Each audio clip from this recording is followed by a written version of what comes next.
여보, 납골당에 가지 마. 아내가 죽은 지 3년. 서울 도봉구의 오래된 아파트에서 조용히 살아가던 퇴직 교사 한상도는 그날 밤 믿을 수 없는 꿈을 꿨습니다. 꿈속의 아내는 창백한 얼굴로 경고했습니다. 하지만 그는 그것을 단순한 그리움의 그림자쯤으로 여겼죠. 도대체 무슨 사연인지 지금부터 그 충격적인 이야기를 시작하겠습니다. 먼저 구독과 좋아요는 작은 채널에 정말 큰 힘이 됩니다. 감사합니다. 처음엔 그저 평범한 꿈이라 생각했습니다. 정희가 제 앞에 서 있었습니다. 2년 전 세상을 떠난 아내가 병상에서의 마지막 모습과는 달리 건강하고 단정한 모습으로 말입니다. 침대 옆에 서서 저를 내려다보는 그녀의 눈빛은 제가 30년 넘게 함께 살며 익히 알던 그 단호한 눈빛이었습니다. 상도 씨, 내일 납골당에 오지 마세요. 목소리마저 생전 그대로였습니다. 희미한 달빛이 창문 틈으로 새어들어 방 안을 푸르스름하게 물들이는 가운데 정희의 실루엣만이 또렷했습니다. 심장이 빠르게 뛰기 시작했습니다. 왜? 내일이 당신 기일인데. 제 목소리는 떨렸고 이불 아래 손끝은 차갑게 식어갔습니다. 위험해요. 절대 가지 마세요. 그 말을 남기고 정희는 창문 쪽으로 걸어가더니 달빛 속으로 사라졌습니다. 숨이 턱 막혔습니다. 벌떡 일어나 침대에 앉았을 때 등줄기를 타고 식은땀이 흘러내렸습니다. 가쁜 숨을 내쉬며 주변을 둘러보았지만 여느 때와 다름없는 제 방이었습니다. 시계를 바라보니 새벽 3시 27분. 가슴은 여전히 두근거렸습니다. 30년 동안 중학교에서 기술을 가르치며 살아온 제 인생에서 미신이나 꿈 같은 것을 믿어본 적은 없었습니다. 하지만 이번엔 달랐습니다. 정희의 목소리가 귓가에 생생하게 남아있었고 그 다급함이 가슴을 파고들었습니다. 침대 옆 서랍에서 약을 꺼내 하나를 삼켰습니다. 정희가 떠난 후 가끔 찾아오는 불면증 때문에 처방받은 약이었습니다. 다시 누웠지만 잠은 오지 않았습니다. 천장을 바라보며 내일 있을 기일 행사를 생각했습니다.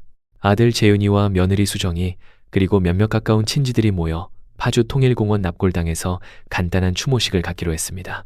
아침이 되자 꿈 이야기를 할까 망설였습니다. 식탁에 앉아 재윤이가 내온 커피를 마시며 그의 얼굴을 살폈습니다. 요즘 부쩍 자주 들르는 아들의 모습에 마음 한편이 따뜻해졌습니다. 아버지, 오늘 몸은 어떠세요? 재윤의 물음에 목이 메었습니다. 정희가 살아있었다면 얼마나 좋아했을까.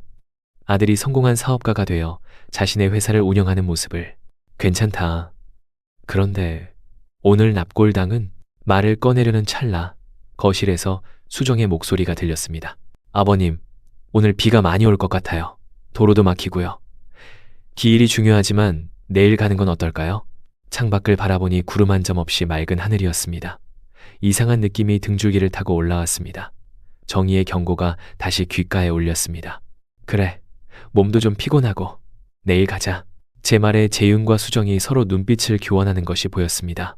아주 짧은 순간이었지만 안도의 표정이었습니다. 가슴 한구석이 묘하게 쿡 쑤셨습니다. 커피잔을 잡은 손이 미세하게 떨렸습니다. 그날 오후 창가에 앉아 정희의 사진을 바라보았습니다. 웃고 있는 그녀의 눈에서 무언가를 읽으려 했습니다. 꿈속에서 그녀가 전하려 했던 경고의 의미를. 정희는 항상 직감이 좋았습니다. 살아생전에도 그녀의 예감은 틀린 적이 없었습니다. 당신, 무슨 일이 있는 거요? 사진 속 정희는 대답 없이 미소만 지었습니다. 가슴 깊은 곳에서 불안감이 천천히 피어올랐습니다. 창문 너머로 석양이 붉게 물들고 방 안에 어둠이 내려앉기 시작했습니다. 다음 날 아침 재윤이 다시 찾아왔습니다. 이번엔 홀로였습니다. 거실에 앉아 차를 마시는 그의 모습이 어쩐지 어색하게 느껴졌습니다. 어제의 불안감이 가시지 않아 밤새 잠을 설쳤고 머릿속은 온통 정의의 경고로 가득했습니다. 아버지, 오늘은 어떠세요? 납골당에 갈 수 있겠어요? 재윤의 말에 마른 침을 삼켰습니다. 어제와는 달리 적극적으로 납골당 방문을 권하는 아들의 태도가 의아했습니다. 글쎄, 아직 몸이 좀 무겁구나. 어머니 기일인데 가야 하지 않을까요? 어머니도 섭섭해하실 것 같은데. 재윤의 눈을 마주했습니다. 30년 전 초등학교 입학식 날 설렘으로 반짝이던 그 눈동자는 어디로 갔는지 지금 그의 눈에는 뭔가 계산적인 빛이 서려 있었습니다. 심장이 한번 크게 뛰었습니다. 그래, 내 말이 맞다. 하지만 오늘은 좀 쉬고 싶구나. 내일 혼자라도 다녀올게. 그 말에 재윤의 눈썹이 살짝 움찔했습니다. 손가락으로 차잔을 돌리던 그의 움직임이 잠시 멈췄습니다. 아, 네. 그럼 내일은 제가 모시러 올게요. 방 안의 공기가 갑자기 무거워졌습니다. 예전 같았으면 눈치채지 못했을 미묘한 변화들이 이제는 선명하게 느껴졌습니다. 재윤이 떠난 후 창가에 서서 그가 탄 검은색 외제차가 떠나는 모습을 지켜보았습니다. 차가 코너를 돌아 사라지자마자 전화기를 들었습니다. 대호야, 나 상도인데? 시간 좀 있나? 이대호는 고등학교 동창으로 지금은 작은 탐정사무소를 운영하고 있었습니다. 평소에는 연락하지 않았지만 지금은 그가 필요했습니다. 1시간 후 동네 찻집에서 그를 만났습니다. 이게 웬일이야? 갑자기? 이대호의 얼굴은 세월의 흔적이 깊게 패여 있었지만 눈빛만은 여전히 날카로웠습니다. 제 이야기를 들은 그의 표정이 점점 진지해졌습니다. 꿈에 아내가 나와서 경고했다고? 그리고 아들과 며느리의 행동이 이상하다? 그가 메모를 하며 물었습니다. 제 입에서 나오는 말들이 점점 더 현실감 없게 들렸습니다. 하지만 가슴속 불안감은 더욱 커져갔습니다. 미안해. 이런 이야기를 하려니 나도 좀 우스꽝스럽게 느껴지는구나. 이대호는 고개를 저었습니다. 아니야, 상도. 내 직업상 이런 직감이 틀린 경우는 별로 없어. 혹시 내 재산 상황은 어떻게 되나? 그 질문에 가슴이 덜컥 내려앉았습니다. 머릿속에 퍼즐 조각이 하나둘 맞춰지는 기분이었습니다. 아파트 한 채, 임대 중인 원룸 2채, 그리고 현금이 5억 정도. 이대호의 눈이 커졌습니다. 최근에 재윤이나 수정이가 네 통장이나 인감을 요청한 적 있어? 질문이 가슴을 찔렀습니다. 한 달 전 재윤이 세금 문제로 일시적으로 통장이 필요하다며 제 통장을 빌려간 일이 떠올랐습니다. 그리고 수정이 부동산 관련 서류에 도장을 찍어달라고 했던 기억도 있었어. 말을 더듬었습니다. 머릿속이 하얗게 변했습니다. 이대호가 제 어깨를 꽉 잡았습니다. 상도야, 내가 좀 알아볼게. 당분간은 집 밖으로 나가지 마. 특히 납골당은 절대 가지 마. 그리고 재윤이가 어디를 다니는지 좀 지켜볼게. 집으로 돌아오는 길, 발걸음이 무거웠습니다. 도봉구의 익숙한 거리가 갑자기 낯설게 느껴졌습니다. 30년간 가르쳤던 학생들, 정직하게 살아온 제 인생, 그리고 아들을 위해 모든 것을 바쳤던 시간들, 그것이 모두 배신으로 돌아올 수 있다는 생각에 숨이 막혔습니다. 집에 도착하자 재윤에게서 전화가 왔습니다. 아버지, 내일 아침 9시에 모시러 갈게요. 납골당에 다녀온 후에 중요한 은행 일이 있어서요. 전화를 끊고 창밖을 바라보았습니다. 해가 저물고 있었고 하늘은 붉게 물들어 있었습니다. 마치 경고의 빛깔처럼 느껴졌습니다. 그날 밤 다시 정의의 꿈을 꾸었습니다. 이번엔 말없이 제 손을 잡고 서랍장을 가리키는 그녀의 모습이었습니다. 잠에서 깨어나 식은땀을 닦으며 그 서랍으로 향했습니다. 그곳엔 정의의 유품들이 고이 보관되어 있었습니다. 떨리는 손으로 서랍을 열었을 때 작은 메모장이 눈에 들어왔습니다. 한 번도 본 적 없는 메모장이었습니다. 그것을 펼치자 정의의 단정한 글씨가 제 눈을 찔렀습니다. 재윤이와 수정이가 이상한 약을 타주는 것 같다. 머리가 자꾸 혼란스러워진다. 손이 떨려 메모장을 떨어뜨릴 뻔했습니다. 가슴이 찢어지는 듯한 통증이 밀려왔습니다. 아내가 죽기 전 겪었던 갑작스러운 치매 증상, 그것이 자연스러운 것이 아니었다는 생각에 온몸이 얼어붙었습니다. 창밖으로 새벽빛이 희미하게 비쳐들었습니다. 손에 쥔 메모장을 바라보며 제 가슴 속에서는 분노와 결의가 함께 피어올랐습니다. 이대로 당할 수는 없었습니다. 정의가 저를 보호하기 위해 꿈에 나타났듯이 이제는 제가 정의의 명예와 제 인생을 지켜야 할 때였습니다. 한상도의 아들 한재윤과 며느리 이수정은 강남 공증사무소에 들어섰다. 유리문을 밀고 들어가는 그들의 발걸음은 가볍고 자신감에 차 있었다. 수정은 명품 가방을 한쪽 팔에 걸치고 재윤은 고급스러운 정장 차림이었다. 공증사무소 직원이 그들을 맞이하자 재윤은 미소를 지으며 말했다. 위임장 공증 예약했습니다. 한재윤입니다. 직원이 서류를 건네자 두 사람은 프라이빗 룸으로 안내받았다. 그들이 사무실에 들어가는 순간 건물 맞은편 카페에서 이대호가 그들을 지켜보고 있었다. 그는 작은 카메라로 건물 입구를 향해 몇 장의 사진을 찍었다. 이게 무슨 짓이야? 이대호는 중얼거리며 핸드폰으로 시간을 기록했다. 오전 10시 15분. 한상도가 납골당에 가기로 했던 정확히 그 시간이었다. 이대호는 커피를 한 모금 마시고 자리에서 일어났다. 그는 공증사무소 근처를 배회하며 그들이 나오기를 기다렸다. 30분 후 재윤과 수정이 만족스러운 표정으로 건물을 나왔다. 그들은 곧바로 근처의 은행으로 향했다. 이대호는 조심스럽게 거리를 유지하며 그들의 뒤를 쫓았다. 은행에 도착한 두 사람은 VIP 창구로 직행했다.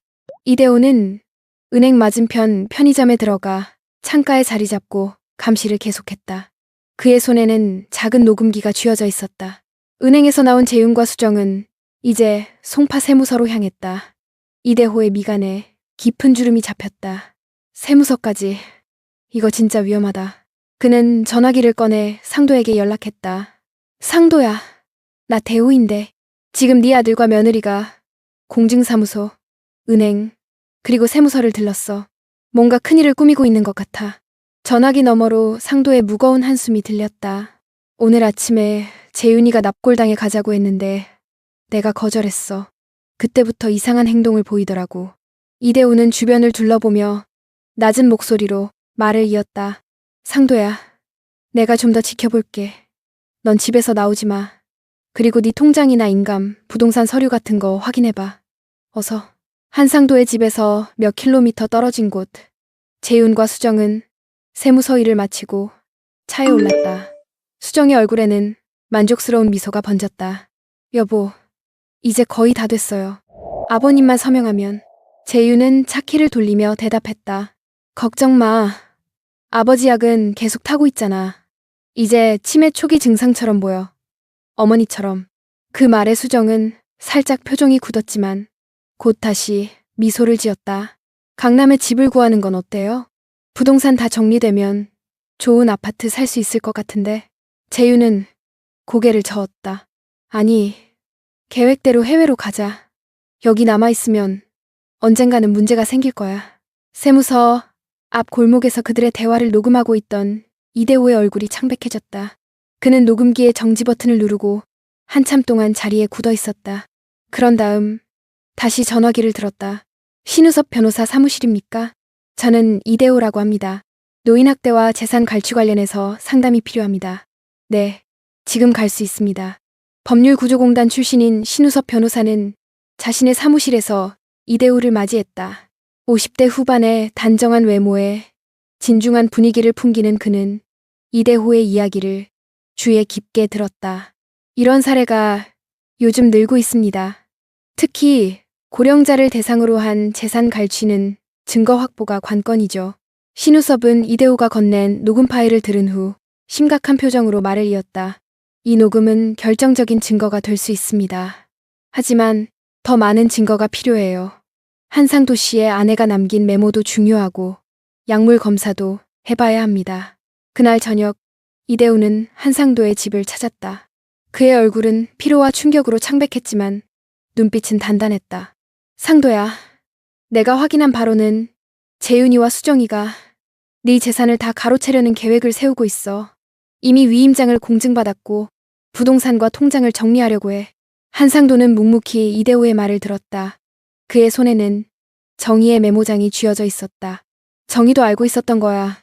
그 애들이 정희한테도 약을 먹였다는 거지. 이대호는 고개를 끄덕였다. 가능성이 높아. 내가 신우섭 변호사를 만났어. 노인 권익 보호의 전문가야. 그가 도와줄 거야. 한상도의 눈에 눈물이 고였다. 창밖으로 보이는 어두운 하늘에는 별 하나 보이지 않았다. 마치 그의 마음처럼 캄캄했다.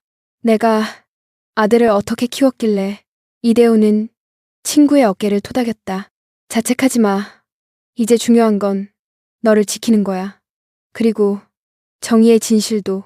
그날 밤 한상도는 다시 정희의 꿈을 꾸었다. 이번에는 정희가 미소를 지으며 그를 바라보고 있었다. 마치 잘했다고 말하는 것 같았다. 어둠 속에서 한 줄기 빛이 비치는 것 같은 기분이었다. 아침 일찍 눈을 떴습니다. 이대호의 말대로 집안의 중요한 서류들을 확인해 보기로 했습니다. 평소에는 거의 열어보지 않는 서재의 금고를 향해 발걸음을 옮겼습니다. 가슴이 두근거렸습니다. 창문으로 들어오는 아침 햇살이 방 안을 환하게 비추고 있었지만 제 마음은 어두운 그림자로 가득했습니다. 금고 앞에 무릎을 꿇고 다이얼을 돌렸습니다. 정희의 생일로 설정된 비밀번호 10, 15, 58 손가락이 떨렸습니다. 다이얼을 마지막으로 돌리는 순간 딸깍하는 소리와 함께 금고 문이 열렸습니다. 심장이 멎는 것 같았습니다. 텅 비어 있었습니다. 중요한 부동산 증서들, 통장, 보험 서류 모두 사라졌습니다.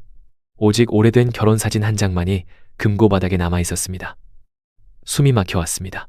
머릿속이 하얗게 변했고 귀에서는 윙윙거리는 소리가 들렸습니다. 이럴 수가. 목소리가 떨렸습니다. 방 안의 공기가 갑자기 무거워졌고 숨쉬기가 힘들었습니다. 손을 뻗어 벽을 짚으며 간신히 일어섰습니다. 다리가 후들거렸습니다. 서랍장으로 향했습니다. 통장을 보관해둔 서랍을 열었습니다. 역시 비어 있었습니다. 재윤아, 어떻게? 입술이 바짝 말랐습니다. 정희와의 30년 결혼 생활, 아들을 키우며 모은 모든 재산. 그것이 한순간에 사라졌다는 현실이 폭풍처럼 저를 덮쳤습니다. 벽에 등을 기대고 천천히 바닥으로 미끄러져 내려앉았습니다. 손이 떨려 휴대폰을 꺼내 이대호에게 전화를 걸었습니다. 대호야, 다 없어졌어. 금고가 텅 비었어. 전화기 너머로 이대호의 놀란 음성이 들렸습니다. 상도야, 진정해. 내가 지금 갈게. 아무것도 만지지 마. 증거가 될 수 있어. 전화를 끊고 멍하니 앉아 있었습니다. 시간이 얼마나 흘렀는지 모르겠습니다. 문득 정신을 차리고 일어나 거실로 향했습니다. 무언가에 이끌리듯 재윤의 방으로 걸어갔습니다. 결혼 후에도 종종 들르는 아들을 위해 그대로 보존해둔 방이었습니다. 방 안을 살펴보던 중 침대 밑에서 무언가 모서리가 보였습니다. 무릎을 꿇고 손을 뻗어 그것을 꺼냈습니다. 큰 봉투였습니다. 떨리는 손으로 봉투를 열었을 때 숨이 멎는 것 같았습니다. 2장의 여권과 비행기 티켓, 재윤과 수정의 이름으로 된 캐나다행 편도 티켓이었습니다. 출발일은 다음 주 월요일. 봉투 안에는 더 많은 서류들이 있었습니다. 토론토의 부동산 계약서, 현지 은행 계좌 개설 서류. 온몸에 식은땀이 흘렀습니다. 가슴이 조여들었고 목이 메어왔습니다. 눈앞이 흐려졌습니다. 그들은 제 모든 재산을 빼앗아 해외로 도주하려 했던 것입니다. 정의의 말대로 납골당에 갔다면 어쩌면 그곳에서 무슨 일이 벌어졌을지 생각하니 온몸이 떨렸습니다. 거실로 비틀거리며 돌아와 소파에 털썩 주저앉았습니다. 벽에 걸린 가족 사진이 눈에 들어왔습니다. 재윤이 대학을 졸업하던 날 찍은 사진이었습니다. 정희와 함께 환하게 웃고 있는 아들의 모습. 그 미소 뒤에 이런 계획이 숨어 있었다니. 눈물이 볼을 타고 흘러내렸습니다. 가슴이 찢어지는 듯한 고통이 밀려왔습니다. 아들을 위해 모든 것을 바쳤던 세월들, 정희와 함께 꿈꿨던 노후, 그 모든 것이 한순간에 무너져 내렸습니다. 현관문 열리는 소리에 고개를 들었습니다. 이대호였습니다. 그의 얼굴은 심각했지만 그 눈빛에는 단단한 결의가 서려 있었습니다. 상도야, 괜찮아? 대답 대신 봉투를 건넸습니다. 이대호는 봉투 속 내용물을 보고 입술을 깨물었습니다. 이런 개자식들. 그의 목소리는 분노로 떨렸습니다. 이대호는 봉투를 다시 넣고 제 옆에 앉았습니다. 상도야, 이건 명백한 범죄야. 우리가 증거를 모았으니 이제 법적 조치를 취할 수 있어. 신우섭 변호사가 도와줄 거야. 그의 말이 귀에 들어왔지만 마음은 여전히 혼란스러웠습니다. 아들에 대한 사랑과 배신감이 뒤엉켜 가슴을 찢었습니다. 대호야, 내가 뭘 잘못했길래. 이대호는 제 어깨를 꽉 잡았습니다. 넌 아무것도 잘못한 게 없어. 모든 건 그들의 탐욕이야. 정의가 널 구한 거야. 상도야. 정의가 꿈에 나타나 널 보호한 거라고. 그 말에 눈물이 터져 나왔습니다. 정의, 죽어서도 저를 지켜주는 아내를 생각하니 가슴이 미어졌습니다. 정의가 남긴 메모장을 꺼내 다시 읽었습니다. 재윤이와 수정이가 이상한 약을 타주는 것 같다. 머리가 자꾸 혼란스러워진다. 이제야 모든 것이 명확해졌습니다. 그들은 정의에게 약을 먹여 치매처럼 보이게 한 후 같은 방법으로 저에게도 시도하고 있었던 것입니다. 그렇게 정상적인 판단력을 잃게 만든 후 재산을 모두 빼앗으려 했던 것입니다. 창밖을 바라보니 구름이 잔뜩 낀 하늘이 보였습니다. 마치 제 마음처럼 어둡고 무거웠습니다. 그러나 이대호의 말대로 아직 희망은 있었습니다. 정의가 저를 구했고 이제는 제가 정의의 명예와 제 인생을 되찾을 차례였습니다. 전화벨이 울렸습니다. 화면에 재윤이라는 이름이 떠올랐습니다. 잠시 망설이다 전화를 받았습니다. 아버지, 오늘 저녁에 중요한 서류에 서명해 주셔야 할 것 같아요. 제가 변호사님과 함께 방문할게요. 목소리는 평소와 다름없이 친절했지만 이제 그 이면에 숨겨진 의도가 보였습니다. 가슴이 무겁게 내려앉았습니다. 그래, 오너라. 전화를 끊고 이대호를 바라보았습니다. 그의 눈에는 단호함이 서려 있었습니다. 이번에는 우리가 함정을 파줄 차례야, 상도. 한상도의 집 거실에는 긴장감이 감돌고 있었다. 신우섭 변호사가 소파에 앉아 서류 가방을 열고 있었고 이대호는 창가에 서서 밖을 주시하고 있었다. 한상도는 불안한 듯 손을 떨며 차를 마시고 있었다. 상도 씨, 긴장하지 마세요. 우리는 충분한 증거를 확보했습니다. 신우섭의 차분한 목소리가 거실에 울렸다. 그는 50대 후반의 단정한 외모에 진중한 분위기를 풍기는 변호사로 노인 권익 보호에 앞장서온 인물이었다. 그의 말에 한상도는 약하게 고개를 끄덕였다. 어디 보자. 정희 씨의 메모장, 약물 분석 결과, 재윤 씨와 수정 씨의 대화 녹취록, 그리고 부동산 서류와 통장 기록. 신우섭은 하나씩 증거들을 정리하며 말했다. 이대호가 창가에서 돌아서며 끼어들었다. 약물 분석 결과가 가장 결정적이야. 한상도의 커피에서 벤조디아제핀 계열 약물이 검출됐어. 정상적인 판단력을 흐리게 하는 약물이지. 신우섭은 고개를 끄덕였다. 그리고 정희 씨가 남긴 메모는 이들이 같은 방법으로 정희 씨에게도 약물을 투여했다는 강력한 증거가 됩니다. 법원에서 인정받을 수 있을 겁니다. 한상도의 눈에 눈물이 고였다. 아내 정희가 겪었을 공포와 혼란을 생각하니 가슴이 미어졌다. 그녀의 갑작스러운 치매 증상과 사망, 모두 계획된 것이었을지도 모른다는 생각에 치가 떨렸다. 그들이 곧 올 거예요. 어떻게 해야 할까요? 한상도의 떨리는 목소리에 신우섭이 단호하게 대답했다. 평소처럼 행동하세요. 그들이 가져올 서류에 서명하는 척하다가 제가 신호를 주면 녹음기를 켤 겁니다. 그들에게 직접적으로 질문해서 자백을 유도할 거예요. 이대호가 끼어들었다. 난 옆방에서 모든 것을 녹화할 거야. 증거는 아무리 많아도 충분하지 않아. 세 사람은 마지막 준비를 마쳤다. 신우섭은 미리 준비한 녹음기를 테이블 아래에 설치했고 이대호는 작은 카메라를 거실 구석에 숨겼다. 그리고 한상도는 떨리는 손을 진정시키려 깊은 숨을 들이마셨다. 초인종 소리가 울렸다. 한상도가 천천히 일어나 문을 열었다. 재윤과 수정이 환한 미소를 지으며 들어왔다.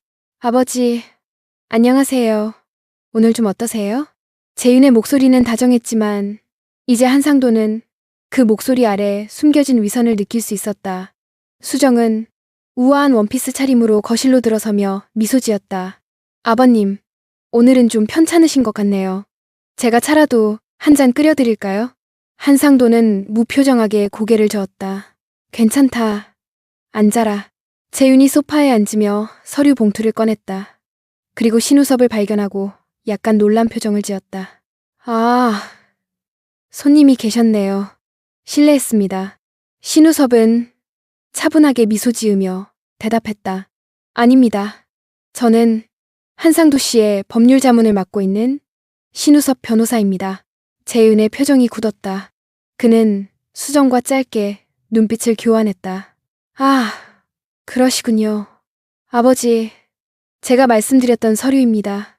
부동산 관리를 위한 위임장인데 여기 서명만 해주시면 됩니다. 한상도는 천천히 서류를 받아들었다. 그의 손이 미세하게 떨렸다. 신우섭이 그에게 미묘한 신호를 보냈다. 재윤아, 이 서류가 뭐지? 내 모든 재산을 네게 위임한다는 내용인 것 같은데. 재윤은 당황한 기색 없이 대답했다. 아버지, 설명드렸잖아요. 세금 문제로 잠시 명의를 이전하는 거예요. 곧 다시 돌려드릴 거고요. 한상도는 천천히 고개를 들어 아들의 눈을 똑바로 바라보았다. 정희, 네 어머니도 이런 서류에 서명했니? 재윤의 표정이 순간 굳었다가 이내 웃음을 지었다. 무슨 말씀이세요? 어머니는 그런 적 없어요. 한상도는 주머니에서 정희의 메모장을 꺼내 테이블 위에 올려놓았다. 그럼 이건 뭐지? 네 어머니가 남긴 메모야. 재윤이와 수정이가 이상한 약을 타주는 것 같다. 머리가 자꾸 혼란스러워진다. 이게 무슨 뜻이지? 방 안의 공기가 얼어붙었다. 수정의 얼굴이 창백하게 변했고 재윤은 입술을 깨물었다. 아버지, 그건 어머니가 치매 증상이 시작되면서 쓴 헛소리예요. 기억 안 나세요? 의사 선생님도 치매라고 했잖아요. 신우섭이 차분하게 끼어들었다. 한상도 씨의 커피에서 벤조디아제핀 계열 약물이 검출됐습니다. 이 약물은 판단력을 흐리게 하고 기억 장애를 일으키죠. 마치 치매처럼요. 재윤의 얼굴에서 핏기가 싹 가셨다. 수정이 갑자기 일어서려 했지만 그 순간 이대호가 옆방에서 나타났다. 앉아, 수정씨. 도망갈 곳은 없어요. 이대호의 손에는 카메라가 들려 있었다. 재윤이 버럭 소리를 질렀다. 이게 무슨 짓이에요? 우리를 미행했어요? 신우섭이 평온한 목소리로 말했다. 캐나다행 비행기 티켓과 토론토 부동산 계약서도 발견했습니다. 한상도 씨의 전 재산을 빼앗아 해외로 도주하려 했던 거군요. 재윤은 발작적으로 웃더니 수정을 향해 소리쳤다. 이거 봐. 내가 그랬잖아. 좀 더 기다리자고. 근데 넌 자꾸 서두르고. 수정의 얼굴이 일그러졌다. 나 때문이라고? 당신이 먼저 시작한 거잖아. 어머니 때부터 두 사람의 다툼은 그대로 자백이 되었다. 신우섭은 조용히 녹음기의 버튼을 눌렀다. 충분한 증거였다. 한재윤 씨, 이수정 씨, 지금 이 자리에서 한상도 씨에 대한 사기미수, 약물투여, 재산 갈취미수 혐의로 고소장을 제출하겠습니다. 경찰이 곧 도착할 겁니다. 재윤이 벌떡 일어나 문으로 달려갔지만 그 순간 문이 열리며 경찰 2명이 들어왔다. 신우섭이 미리 연락해둔 것이었다. 한재윤 씨, 이수정 씨를 체포해 주십시오. 증거는 충분합니다. 경찰이 두 사람에게 수갑을 채우는 동안 한상도는 소파에 앉아 묵묵히 그 광경을 지켜보았다. 그의 눈에서는 눈물이 흘러내렸지만 그 눈빛에는 단호함이 서려 있었다. 재윤이 경찰에게 끌려나가며 뒤돌아보았다. 아버지, 이러시면 안 돼요. 전 아버지 아들이에요. 한상도는 천천히 일어나 그를 바라보았다. 네가 먼저 아들 노릇을 저버렸다. 네 어머니가 널 이렇게 키우지 않았어. 그 말에 재윤의 얼굴이 일그러졌다.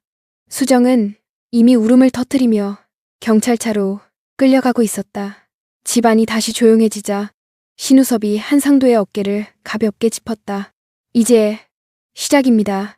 법적 절차가 진행될 거고 빼앗긴 재산도 되찾을 수 있을 겁니다. 정의는 반드시 실현됩니다. 한상도는 창밖을 바라보았다. 구름 사이로 햇빛이 조금씩 비치고 있었다. 마치 정의가 미소 짓고 있는 것 같았다. 이대호가 다가와 그의 손을 잡았다. 상도야, 정의가 널 지켜줬어. 그리고 네가 정의의 명예도 지켜냈어. 한상도의 눈에서 눈물이 흘러내렸다. 슬픔과 안도감, 그리고 작은 희망이 뒤섞인 눈물이었다. 한상도의 사건은 빠르게 진행되었다. 신우섭 변호사의 철저한 준비와 명확한 증거들 덕분에 재판은 예상보다 신속하게 진행되었다. 법원에 제출된 녹음 파일은 결정적인 역할을 했다. 재윤과 수정의 대화가 명확하게 담겨 있었고 그들의 계획이 상세히 드러났다.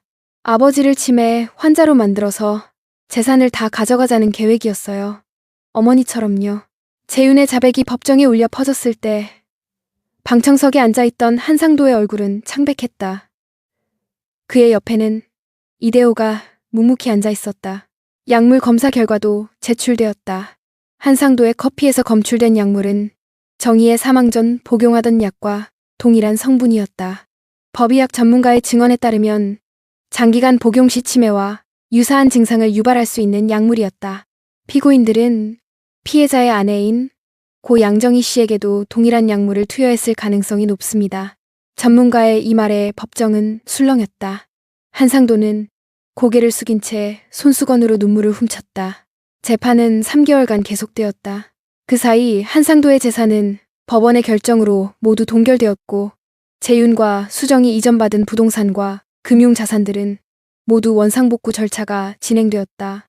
마침내 선고일이 왔다. 판사는 무거운 목소리로 판결을 선고했다. 피고인 한재윤, 이수정에게 사기, 약물 투여, 재산 갈취 미수 혐의로 각각 징역 5년을 선고합니다. 판사의 망치 소리가 법정에 울려 퍼졌다. 재윤과 수정은 고개를 숙인 채 법정 구속되었다. 한상도는 그 모습을 바라보며 복잡한 감정에 휩싸였다. 자신의 아들이자 며느리, 한때는 가족이라 믿었던 이들이 철창 안으로 들어가는 모습이 가슴 아팠지만 동시에 정의에 대한 정의가 실현되었다는 안도감도 들었다. 법정을 나서는 한상도의 옆에는 신우섭과 이대호가 함께했다. 밖에는 봄비가 내리고 있었다. 비 내리는 소리가 마치 정의의 위로처럼 들렸다. 상도 씨, 이제 모든 재산이 원상복구될 겁니다. 법원 결정이 났으니 시간 문제입니다. 신우섭의 말에 한상도는 고개를 끄덕였다. 재산보다 정의의 명예를 되찾은 게 중요합니다. 그녀가 치매로 죽은 게 아니라는 걸 증명하게 되어 다행입니다. 이대우가 그의 어깨를 토닥였다. 이제 어떻게 할 거야? 상도? 한상도는 잠시 생각에 잠겼다가 대답했다. 혼자 살기엔 집이 너무 크네. 아파트를 팔고 작은 집으로 이사할까 해. 그리고 남은 돈으로 장학재단을 만들려고 해. 정의 이름으로. 두 사람은 감동한 표정으로 한상도를 바라보았다. 그의 눈빛에는 이제 새로운 결의가 담겨 있었다. 몇 주 후 한상도는 30년간 살아온 도봉구의 아파트를 정리하고 있었다. 박스들 사이에서 오래된 앨범을 발견했다. 젊은 시절 정희와의 사진들이 고스란히 담겨 있었다. 웨딩드레스를 입은 정희, 아기 재윤을 안고 있는 정희, 가족 여행에서 환하게 웃고 있는 정희. 눈물이 앨범 위로 떨어졌다. 한상도는 천천히 앨범을 닫고 가슴에 안았다. 그날 저녁 한상도는 새로 구입한 작은 아파트로 이사했다. 창문 너머로 한강이 보이는 아담한 집이었다. 짐을 정리하고 테라스에 나가 별이 빛나는 하늘을 바라보았다. 정희야, 고마워. 네가 아니었으면 난 모든 걸 잃었을 거야. 바람이 불어 그의 머리카락을 살짝 흔들었다. 마치 정희의 손길 같았다. 다음 날 한상도는 양정희 장학재단의 설립 서류에 서명했다. 경제적으로 어려운 학생들을 돕는 재단이었다. 평생 교육자로 살아온 그와 항상 남편을 지지해준 정의의 뜻을 기리는 방법이었다. 그리고 몇 달 후 한상도는 노인인권보호단체에서 자원봉사를 시작했다. 자신과 같은 경험을 한 노인들을 돕고 그들의 권리를 지키는 일이었다. 신우섭 변호사의 권유로 시작한 일이었지만 곧 그의 삶에 새로운 의미가 되었다. 선생님, 오늘도 오셨네요. 봉사단체의 젊은 직원이 반갑게 인사했다. 한상도는 미소를 지으며 고개를 끄덕였다. 내가 받은 도움을 돌려주는 거지. 그날 오후 한상도는 노인 학대를 경험한 할머니의 상담을 도왔다. 그녀의 이야기를 들으며 한상도는 정의의 용기를 떠올렸다. 죽음을 앞두고도 진실을 기록해 남긴 정의의 메모가 없었다면 그도 같은 운명을 맞이했을 것이다. 할머니, 포기하지 마세요. 진실은 언제나 빛을 발합니다. 한상도의 따뜻한 말에 할머니는 눈물을 훔쳤다. 그녀의 손을 잡아주며 한상도는 자신도 모르게 미소 지었다. 정의가 자신을 지켜준 것처럼 이제는 그가 다른 이들을 지키는 역할을 하고 있었다. 그렇게 한상도의 새로운 삶은 계속되었다. 상처는 남았지만 그 상처를 통해 더 강해진 그는 이제 혼자가 아니었다. 정의의 사랑, 이대호와 신우섭의 우정, 그리고 그가 돕는 사람들의 감사가 그와 함께했다. 석양이 질 무렵 한상도는 종종 한강변을 걸었다. 붉게 물든 하늘을 바라보며 정의에게 말을 건넸다. 오늘도 좋은 하루였어, 정의야. 네가 자랑스러워할 만한 일을 했어. 바람이 그의 말을 받아 강 너머로 날려보냈다. 어딘가에서 정의가 미소 짓고 있을 것이라 믿으며 한상도는 천천히 집으로 향했다. 지금 이 영상을 어디서 보고 계신가요? 댓글로 알려주세요. 구독과 좋아요를 눌러주시면 한상도 선생님과 양정희 여사처럼 우리 마음을 울리는 진한 사랑 이야기를 가장 먼저 만나보실 수 있습니다.